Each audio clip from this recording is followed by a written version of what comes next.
Good morning, Texas. Good late morning, Texas and Louisiana. Good morning, world. Good afternoon, world, for a lot of the world. We are live here on the Porter Brothers Show, coming to you on the Smart Money Culture TV network. Yes. A lot going on today. A lot going on. Before we get into some of that, David, how are you, brother? Everything is okay. I'm really proud of all the hodlers out there who held on for a couple of years back to these all-time highs and break out the champagne bottles and be proud of yourself if you held on for this long. Be proud of yourself if you held on or you traded in and out effectively. I'll tell you what, they say HODL.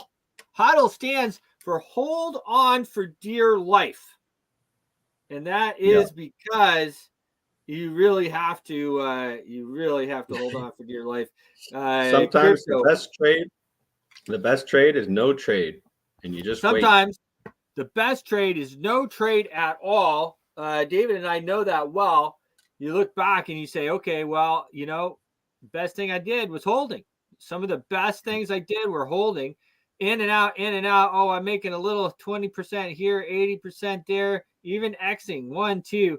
But then you make a wrong move on one or two of them, and then you're better off if you were doing something else. So pretty interesting. Nikki, the big story, kind of, I think, of the moment here. Nikki Haley and Mitch McConnell fold. Yeah, it's a big story, but man, is it boring. Well said, brother, because it's so true. It's like news because, of course, it's just happening. But, of course, they folded. I mean, Come on. Nikki Haley couldn't rub together freaking 5 votes in her own party, even if she got down her knees for it. Or the back of a Cadillac. Back of a Cadillac. You're talking about Mitch McConnell. He's not coming in 2 years. You're saying Mitch McConnell folded. Now that has to do with he has well, hold on here, 146. Who's the Mitch? The Mitch that relates to Nikki? Cocaine Not Mitch. In that way. Cocaine Mitch, as they used to call him. I don't think he's really Mr. Cocaine anymore, but he earned his name, honestly, from what I understand. But Cocaine Mitch has endorsed President Trump. Okay. Yes. That's cool. So, in that, and he also has decided already that he is not running for re-election. Yes. Yeah, well, it's about that time, Yes. It is about that time. I mean, he's getting up there, but it is, these guys, they like to hold on to power until the bitter end. And not only that, about holding on to power is they are beholden to the different people for getting the job done that they're paid to do. I mean, these people are, this is big time money that we have going on here. This is big money. Okay. And so they want Mitch to stay in. Once you have a situation where they have somebody that really, does everything that they want to do, they don't want to get rid of that person. Yeah. So they just keep him in. And we see that, of course, with our good friend, our not good friend, you see it on the other side, I should say, with who's the House leader there? I forget. It seems like they're doing it with a lot of people. I mean, they prop Biden in there. They prop Biden in there. I mean, geez, man, let's talk about Biden for a second. I mean, talk about a dinosaur. I mean, this guy, he has been, I can remember when he was like, he basically cheated on everything. Like this guy, he cheated on his college stuff. He plagiarized this. He did that. I mean, I'm old enough to remember. I mean, this guy has got a book of stuff that he faked like nobody else. Yeah. The low down on Joe Biden. And family diaries and everything. I mean, even my youngest daughter, she's dad. Joe Biden, you know. And I'm like, so odd, right? Like, what do you mean? He takes showers with his daughter. Jeez. I mean, when you find out some dirty news says like, oof.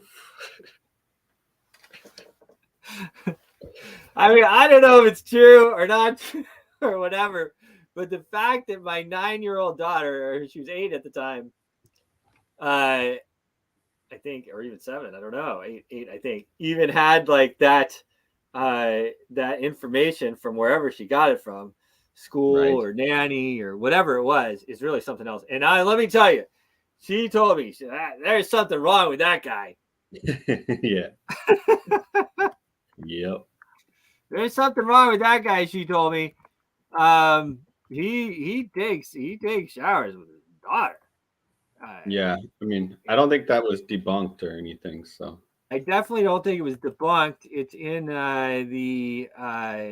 in the diary that supposedly went around. And these things, of course, I'm sure if we were on Facebook, some fact checkers, and we are on Facebook, some fact checkers, they may come and get us.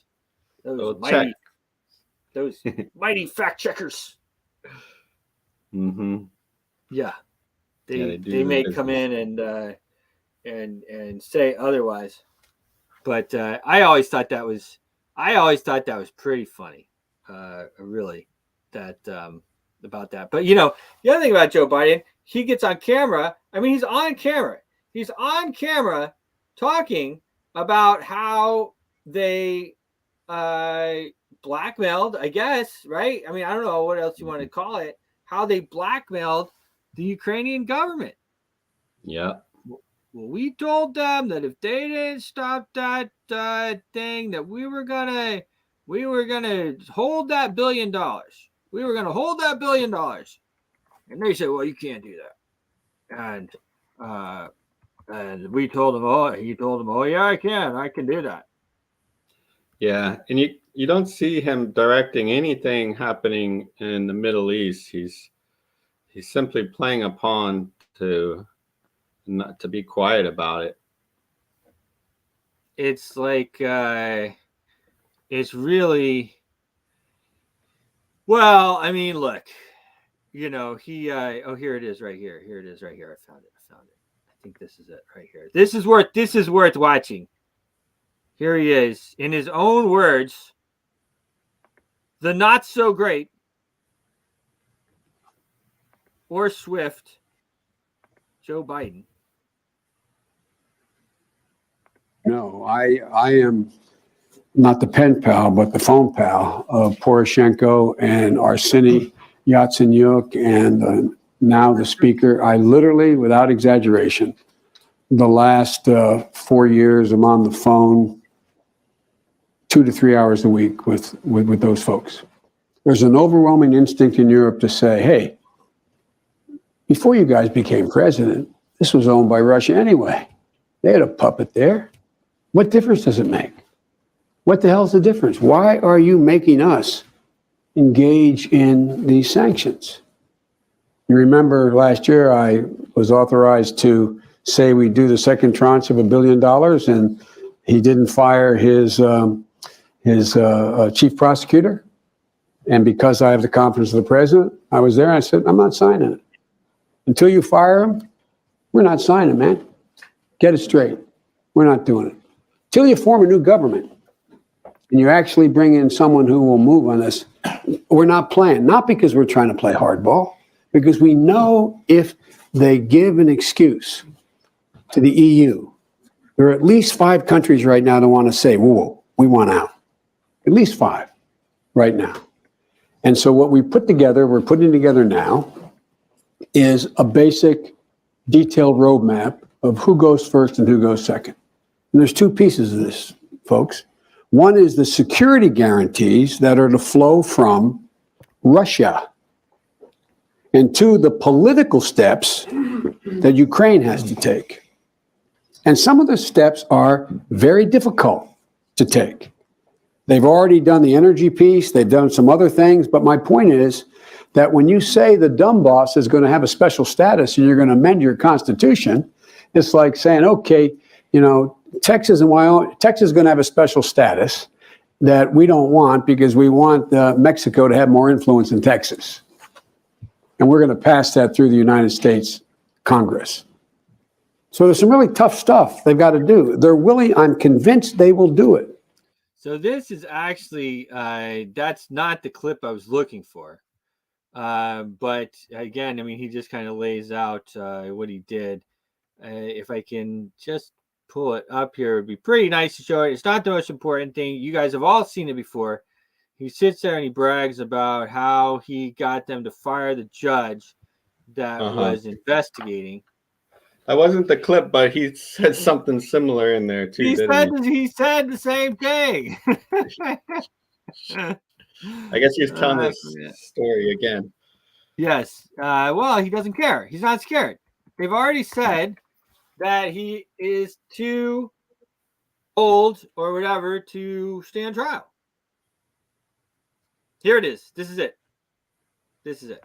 Others to convincing that. This is the clip. I remember going over convincing our team or others to convincing that we should be providing for loan guarantees. And I went over, I guess, the 12th, 13th time to Kyiv, and I was supposed to announce that there was another $1 billion loan guarantee. And I had gotten a commitment from Poroshenko and from Yatsenyuk that they would take action against the state prosecutor, and they didn't. So they said they were walking out to press conference. I said, no, I said, I'm not going to, or we're not going to give you the $1 billion. They said, you have no authority. You're not the president. The president said. I said, call him. I said, I'm telling you, you're not getting the $1 billion. I said, you're not getting the $1 billion. I'm going to be leaving here. And I think it was, 6 hours? I said, I'm leaving in 6 hours. If the prosecutor's not fired, you're not getting the money. Oh, son of a bitch. Got fired. And they put in place someone who was solid. Someone who was solid that would do what we wanted. Yeah. I mean, but he's not scared of anything. That's the type of country that we have right now. Absolutely crazy. Source, this is underneath source about in Ukraine and how Biden was more participating himself. Kind of blah, blah, blah. Quite interesting, really. You know, the guy is an absolute mess. Then he gets into the office by hook or crook. Okay. That's a good way to put it. Yeah. Most Republican voters believe that Trump won the election. Well, most Democrat voters kind of agree to, but they're not mad at the results. This is a fact, David. That is very well said. Can we just say it on air that pretty much everybody knows? Everyone knows. Yeah, but the fact checkers are gonna get you. Fact checkers. The fat checkers. The fat checkers. They probably are fat. They're probably slobs. I'm just going to put that in. Most, I'm going to say, Republican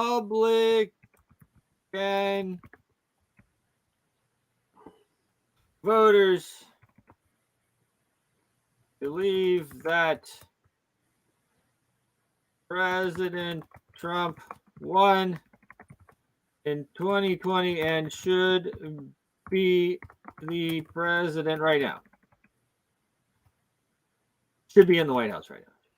80 million votes.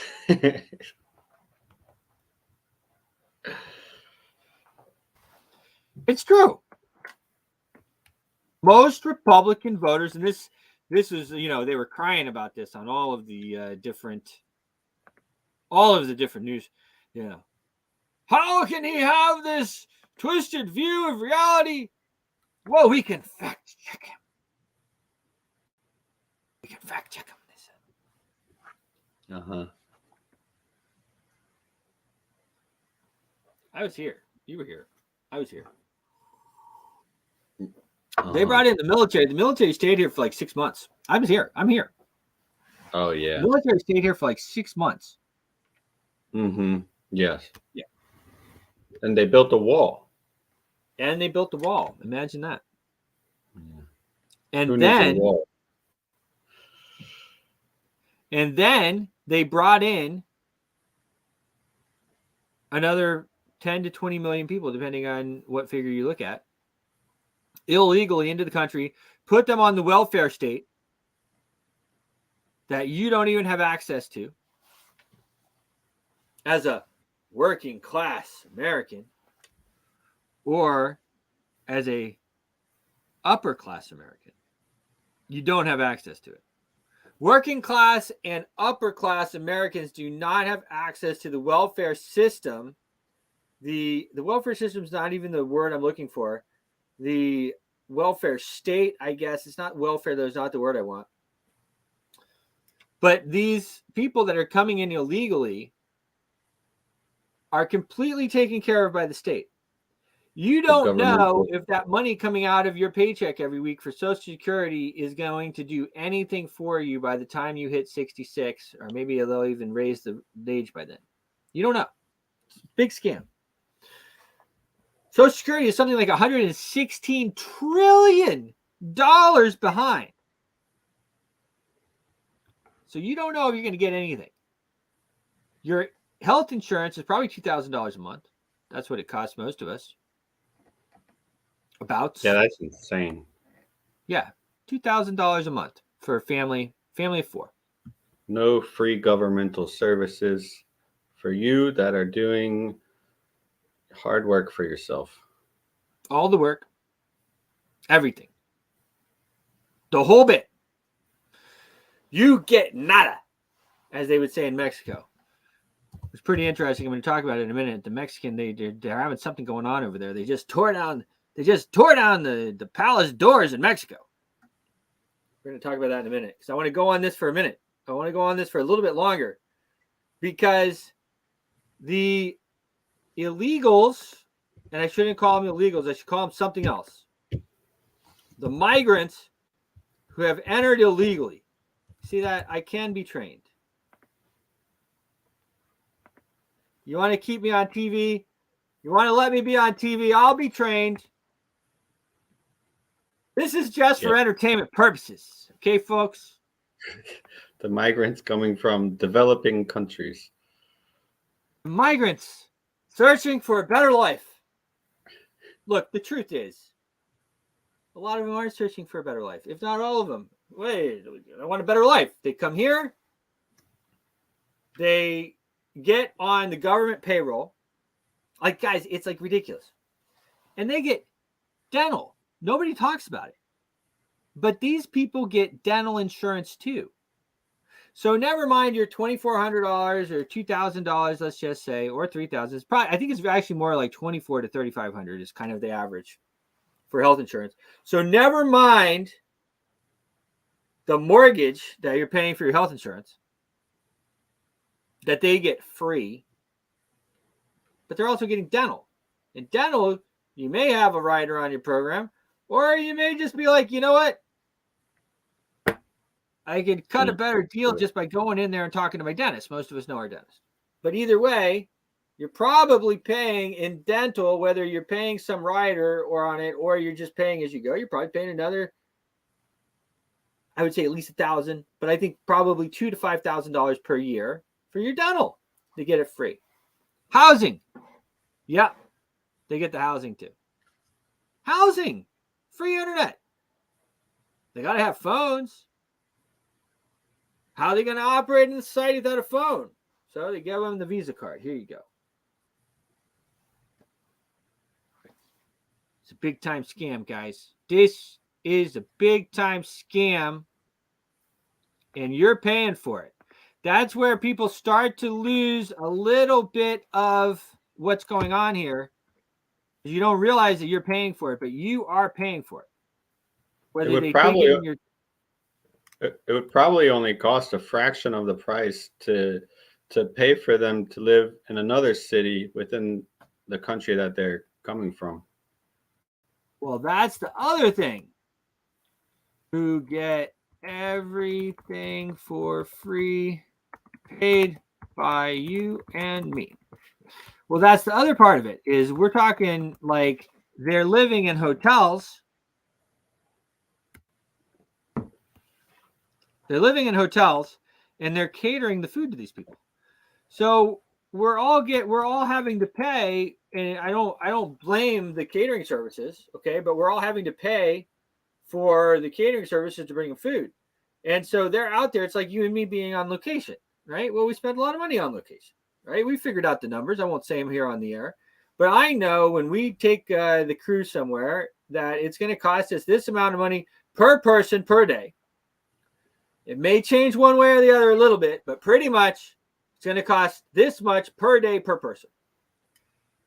But it doesn't have to, guys. One way we got around that, and we work with that, is we get a big house. We'll get an Airbnb, 5 or 6 rooms. Everybody stays there. We cook for ourselves, but they're not even like cooking for themselves. They're just taking the food from these meals. They're spending like 84. I think it was 84. The figures that I saw, they were putting other people up in the different hotels, and of course the hotels are loving it, right? They're getting paid. Putting in the Massachusetts, right? Putting them up, they get a room in the Massachusetts hotel. Of course, they get free electricity, free internet, all that stuff. And then they get 3 square meals a day at the cost of $84 a day.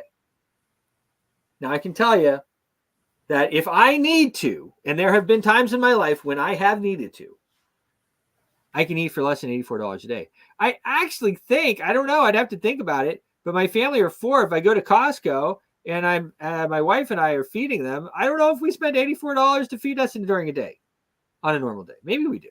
I don't know. I don't think so.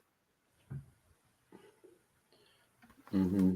Yeah, so, and they don't ever talk about who are the leaders that these quote unquote migrants are fleeing from. And who are they fleeing from?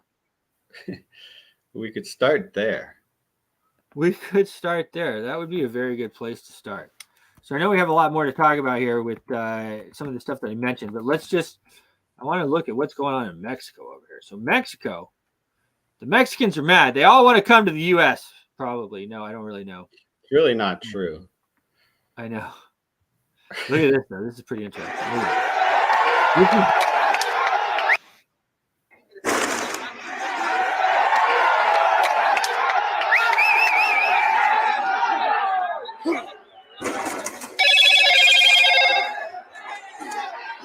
What are they breaking into? Well, they're breaking into the presidential palace. Oh. Looks like the CIA, though, doesn't it? Yeah, we're pretty used to seeing that. Oh, everybody's rebelling against the government. Probably the Mexicans did something that the CIA didn't like. I'm just putting this out here. The Mexican, what did I call it? It wasn't the Royal House. It was like the White House or what did I call it? Let's see what that Palace? The Palace. Presidential Palace? Presidential Palace. Protesters, it says, quote unquote. Protesters is always such a funny thing, right? CIA. Mexican protesters, I'll say. Mexican protesters, in parentheses, the CIA, question mark. Break down the presidential palace doors.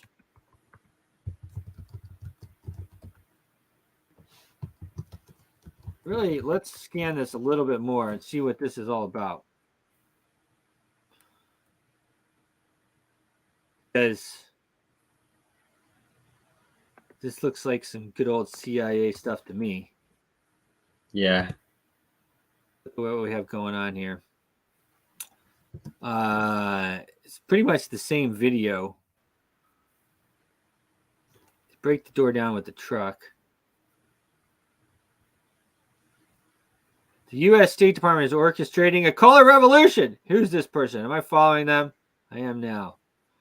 S.L. Canton, columnist, blogger, podcaster, geopolitical and economics. Less ideology, more facts. Buy me a beer. He's got his Stripe account. Let's buy him a beer. I kind of agree with this guy. We know what it looks like. He says U.S. State Department is orchestrating a color revolution in Mexico, ? Protesters, rent a mob. I like this guy. Breaks down the door of the presidential palace. Mexican president AMLO has been targeted by the U.S. for a couple of years now. Maybe him wanting to join BRICS was the last straw. I can tell you what the last straw is, but I have to be careful about saying it on TV.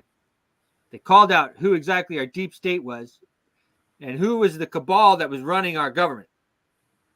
I call it the central banking cabal, and you can look at the people behind it, put together what they called out. I'm not going to say it on the air right now, but they called it out.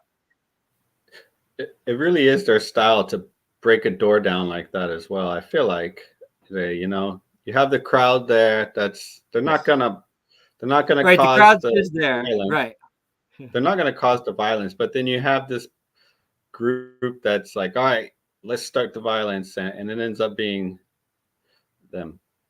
Yeah, there just happens to be a new truck there. Yeah, barrels through. What does this guy say? This guy says Americans are so broke. This is before the thing came down.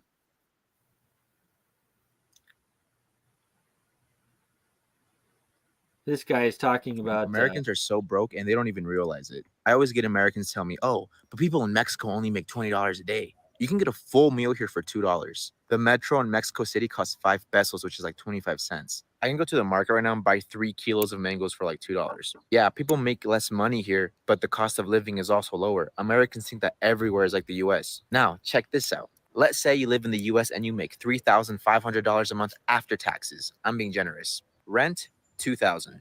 Car payment, $500. Car insurance, $200. Health insurance, $200. Phone bill, $100. Wi-Fi bill, $50. Light bill, $150. Water bill, $100. What's the point of making? Oh, yeah. Realize it. I always get Americans tell me, this is what exactly what I was saying earlier. Not. And I know, but let's check. And that cares if you make $4,000 money if you don't get to keep any.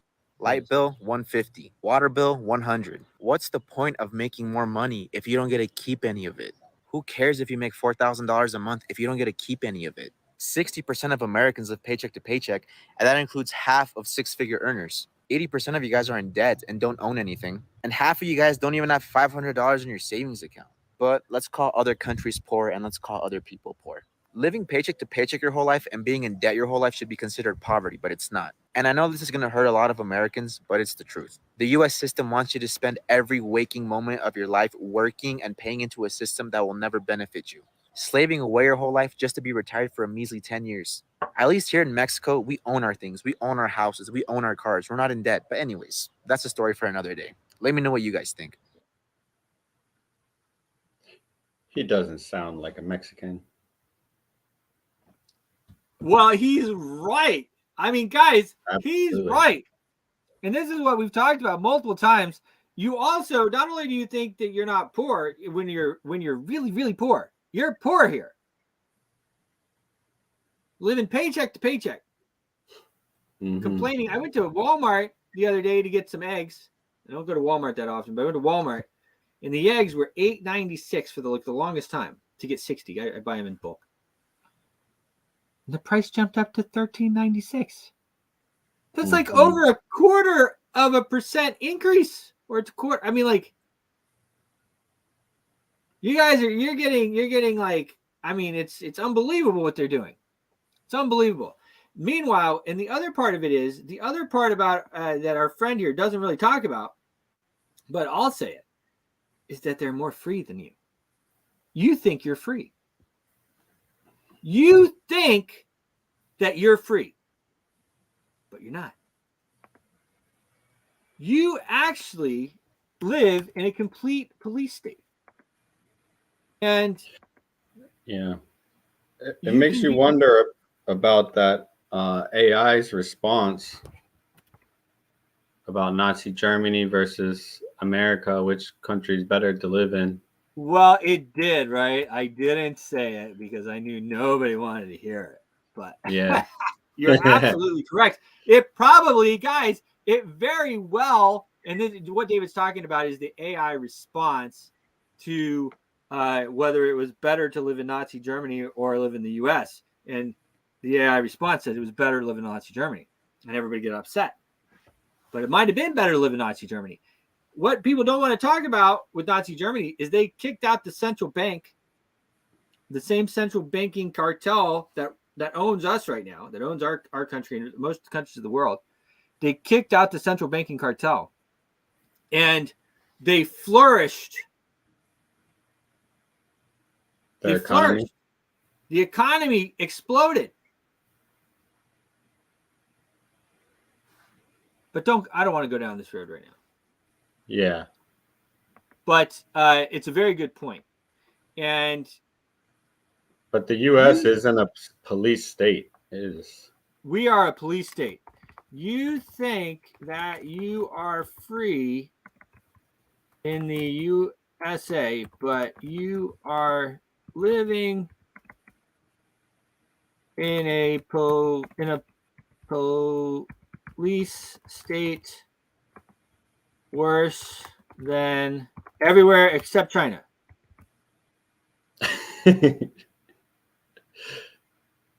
Okay. Maybe or North Korea. I haven't been there.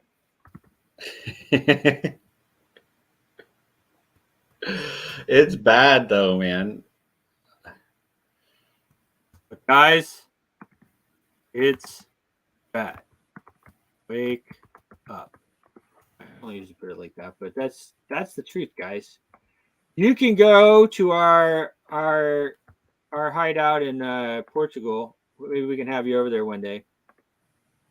And you're free. You're free. And those people don't work all the time. You might even say they're lazy. But what is the point of working all the time if all you're doing is just paying for these endless wars? You're paying your bills, you're trying to get ahead, but all you're doing is paying for these endless wars that are making all these people, the central banks especially, and the central bankers and these other people very, very wealthy. What is the point of working your whole life for 10 years of retirement?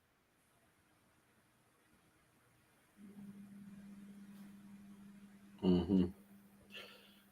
Yeah, really. You know, it's like it's really something else. And the point about it is with the freedom part, and that guy that we just watched, of course, he brought up the monetary part, but the freedom part.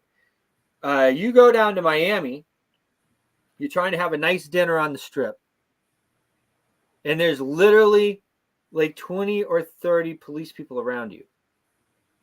Lights on. Blue lights. Blood vessels swelling from their continuous workouts. And probably taking whatever else to make themselves. Yeah. And they're all with the whole force of, they're so juiced up on stuff. And I'm not saying these people are bad people, okay? But that's the culture. They're so juiced up on stuff that just do something wrong. And God forbid you resist. Or you call it resist, try to explain. Try to explain. They'll call it resisting and throw your butt in jail. You're like, why am I getting arrested? Well, you resisted. Well, what was I getting arrested for? Doesn't matter. You resisted. Doesn't matter. And they'll tell you that it doesn't matter, that they have to do their job. And their job is to build cases, because every case comes with a bond, and every bond gets traded on the stock market. And this is part of how they build their money. And this is how That's they how pay they these exorbitant amounts all over the world. And even in your county, if you look at the county projects, they're getting projects for $50 million, $100 million in a small county where there's no way that many people paid that much money in taxes. So it's not your tax money that's funding government. It's this police state that's funding government and the central bank. Yes. And it's a corporation. That's the other thing people don't realize. Your police force is a corporation. Your sheriff's office. These are private, corporations. And then private corporations. They're private corporations. For profit. If you work for the county, you're working for a corporation. And you know it if you work for the county or these different agencies, you know you work for a corporation. And you are just decide to go along with the scam and you don't tell your friends about it.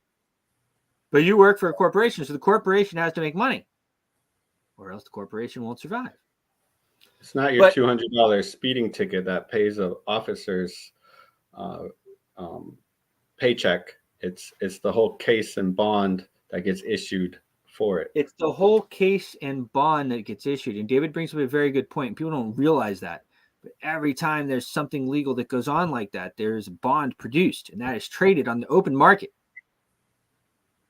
So not only are they printing money that way, they're also just printing it when they really need it. When they need it. Now, going back to the freedom thing, you can go over to the Caribbean, or you can go even in Europe, okay? Because the thing about Europe is even like you think, oh, Germany's the police state and blah, blah, blah. But guys, Germany, I would say, has more of a police force. And I would say, okay, Russia, Germany, these places, they have more of a police force. And it's more. But even in Russia, I can tell you guys, at least they don't flash the blue lights in front of you. You might have a nice Mercedes parked up there. Don't do anything wrong. Okay. The Mercedes might come over and give you a visit. But at least they're not flashing blue lights at you. Mm-hmm. I mean, you're supposed to relax with your kids on the strip and have a nice dinner. And you literally have like 8 police cars within eyesight with their lights on. You have people going by, not to mention the marijuana smell from everywhere. And I'm as easy as the next guy, but I don't think that, I don't believe that as a state, we should be endorsing these types of things. I don't think it helps to have a stoned populace. I think it's nice to relax and have some wine or smoke if that's your thing. I get it, but I don't think we should be endorsing it, which is kind of what's going on. And as well, it's something that, you know, for the youth, that smell is like so strong. There's no hiding it. I would say that as a culture difference, they'll partake in Europe, but for the most part, they will kind of recommend their friends, hey, don't do that here, like go down the road, or the little things like don't leave your trash outside the bin, put it in the proper bin, and don't break like this place that makes your neighborhood operate more friendly. And they do kind of keep each other in check a little bit more. They kind of police each other a bit more, and we should get there too and govern ourselves quite a bit more. For the most part, anywhere else in the world does not have the police force. We have multiple agencies. We have so many police agencies, it's absolutely out of control. And now we're arming the IRS as well. They're armed. Why in the world do we need another police force? It's unbelievable to me. So you can go and live in some other place, and they have laws on the books that maybe seem like worse than here.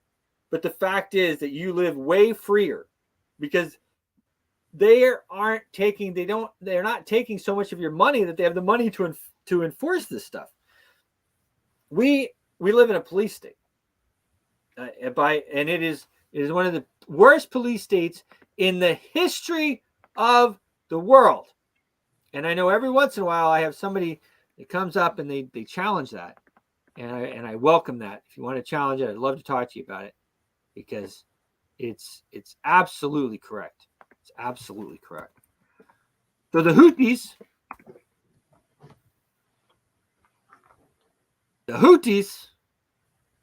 have smashed another ship.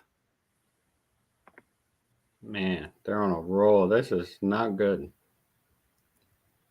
The Houthis, now Visegrad 24, that's a CIA front, just so everybody knows. It appears to me to be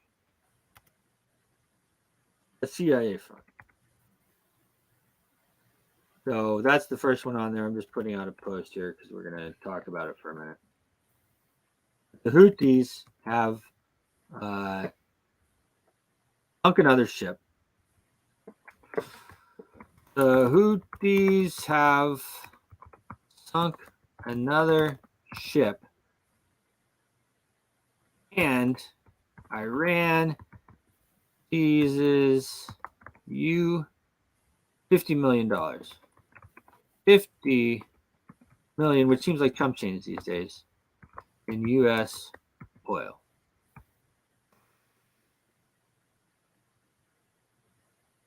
So let's look at that for a minute here. Let me just pop that out there. So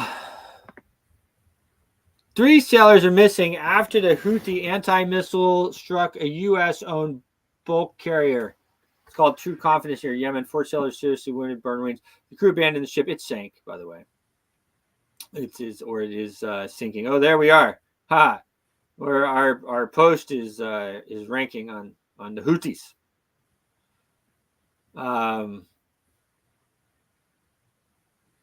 So it was U.S.-owned ship. Now, as well,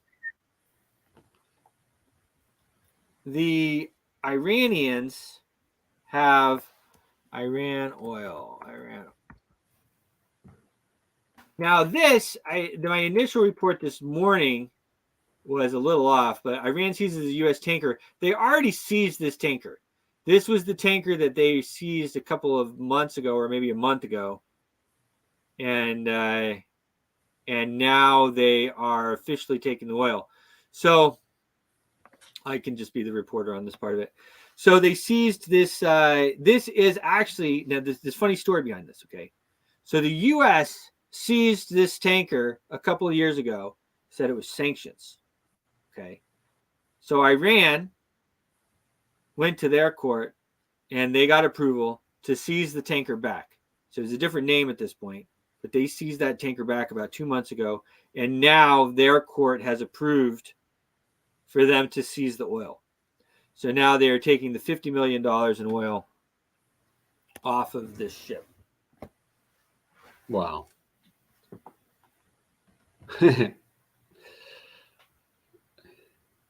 Piracy can be a good business, I suppose. Pretty interesting what we have going on in the Red Sea. The Houthis, this third world country, Yemen, where they are based, and Saudi Arabia has been just annihilating them for, I don't want to say decades, but at least years. I'm not sure. With U.S. Bombs and stuff. So you have this Houthis. This is like almost like Hezbollah, I guess, in Lebanon. So it's not like officially it's like a militia, maybe, except more than a militia, I feel like.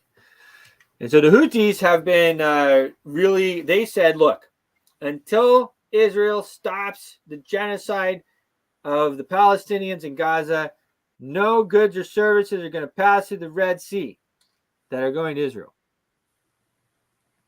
And so far, they have been making good on that promise. And this has cost you a ton of money. And here's the deal. It's like I always say about these wars. Sooner or later, it will be negotiated. Sooner or later, you're going to have the people that sit down and negotiate a truce. How many people are going to die in between there? Another report I read earlier today, and that was that Israel is hiring mercenaries now from India. One of the guys got killed over the last few days, and they said he was like working or something like that. He was working, but he was working with by the reports that I see, he was working with the Israeli military. So they're hiring mercenaries to do this stuff. These people have been fighting over there for thousands of years, guys. Thousands of years. And they will probably be fighting for a long more time.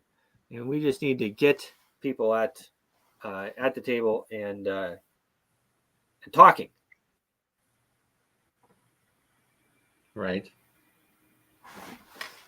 You need to be at the table and talking. So anyway, yeah, so Iran has now seized that oil. It remains to be seen. I mean, I don't expect really any response from the U.S., to be totally frank. I think Joe Biden is, as you said, David, he's just kind of there. Okay, so Fox Night Galaxy, this guy got it right. A lot of people aren't getting this report right. He got it right. Iran steals. I think that's a relative term. $50 million worth of U.S. bound oil from the ship seized last year. I think that if you want to say steals, I mean, I don't know. I mean, we took the ship in the first place. I'm sure there was oil on it. But anyway, this stuff is no joke. The war drums beat on. This is really no joke. I want to talk a little bit about the markets.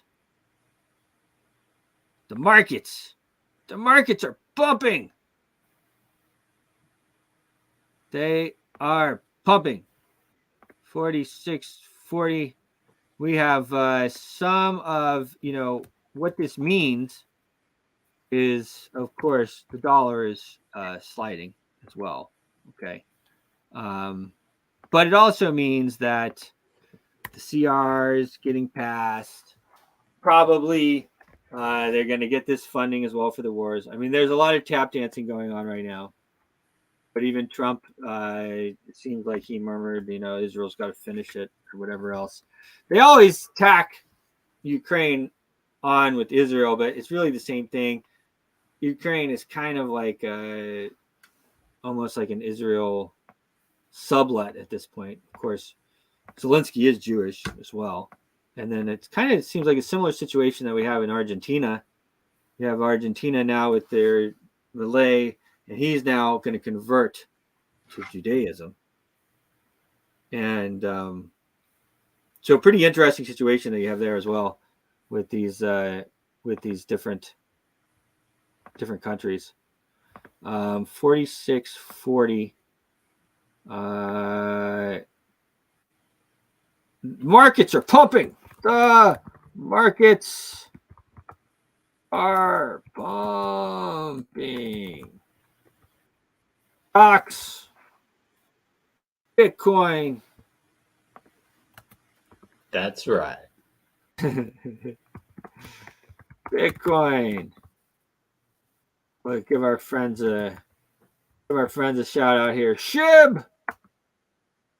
Stocks, Bitcoin, SHIB. Gold. It's all going up.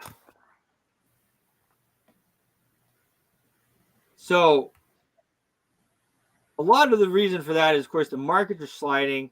The Fed knows this privately owned entity that is controlling our dollars and everything. They know that they can't raise the rates. They probably have to lower them, or if not, they can't raise them anyway. They probably have to lower them though, and that's going to make your inflation go through the roof. And that's another tax. They're going to have to tax you for that money, and that's going to make everything go up. It's all going up, guys. It's all going up. Bitcoin, you see right now, Bitcoin is trading. Let's just look at what Bitcoin is at right now. Bitcoin, the mighty Bitcoin, 67.80. 67.80 right here. Let's go over. Let's look at some of this other stuff we have here. Of course, Global Boost, the coin that we had a lot to do with starting, is up about 20% on the week at trading at 3.2 cents. Get over to coin market cap. It's a little easier to read from there. Boom, boom. Here we are. Global boost. Actually, I just wanted to go to the week right here. So if you look at this, and the Dow is up and everything too, but if you go on the 7-day, up 16%. I'm going to go back to there, but let's look at the Dow. The Dow is up 173 points, or about half of a percentage point, but that's a decent amount for the Dow. The NASDAQ up about 1%. Gold. Put our link up there, David. At costmetals.club. Gold is up about 0.5%. 153 is trading at all-time highs. Nice. Yeah, and you can get it for the best price. Best prices at costmetals.club. At costmetals.club. Go to atcostmetals.club. If that link doesn't work, it should work. But you go to atcostmetals.com and you enter in our referral code, which is clubs. CLUBS, clubs. And that'll get you right there. Our we of course we went long on the SHIB here. And so that is, let me just look at my 51.40. The SHIB is, where's that tab? It is right here. The SHIB is up about 420% on the 7-day. They're doing a lot. You can find them on Yahoo Finance. They are going after, as they say, sitting at about a 7 million market cap right now. They're going after the dog whiff hat, the Doge whiff hat, as they would say, I guess. The SHIB whiff hat coin there. Really fun meme coin. So everything's up. Of course, you get gold is up. Silver, I'm sure, is up. Almost 2% again. So on the 5-day, yeah, that's what I thought. On the 5-day, up over 7.5%. So I think that we're going to continue to see this. I think that the precious metals are going to end up really popping like the crypto, especially now that we're at this point with the crypto, but we'll see. Up nearly 10% on the 7-day. Ethereum is just absolutely going bonkers. Ethereum up almost 4% today. Doing very well. Oh, yeah. Oh, yeah. If you go to @cost,